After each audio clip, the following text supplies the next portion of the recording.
గీతతో కోట్ల మందికి దారి చూపించిన అతనికన్నా గురువెవరు?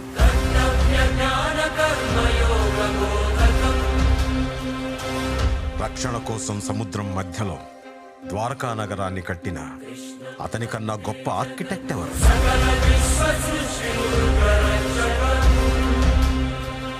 చూపుతోనే మనసులోని మాట చెప్పే అతనికన్నా గొప్ప సైకాలజిస్ట్ ఎవరు? వేణుగానంతోనే గోవుల్ని గోపికల్ని కట్టిపడేసే అతన్ని మించిన మ్యూజిషియన్ ఎవరు?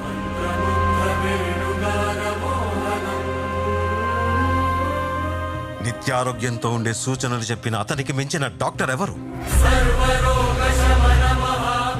ధర్మం కోసం యుద్ధం చేయమని చెప్పిన అతన్ని మించిన వీరుడెవరు?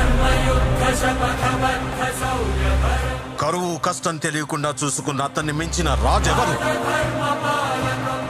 హోమయాగాలతో వర్షం తెప్పించిన అతనికన్నా ప్రకృతిని అర్థం చేసుకున్న క్లైమటాలజిస్ట్ ఎవరు? అన్కంట్రోలబుల్ ఆర్పిఎంతో తిరిగే సుదర్శన చక్రాన్ని కంట్రోల్ చేసే అతనికి మించిన కైనెటిక్ ఇంజనీర్ ఎవరు?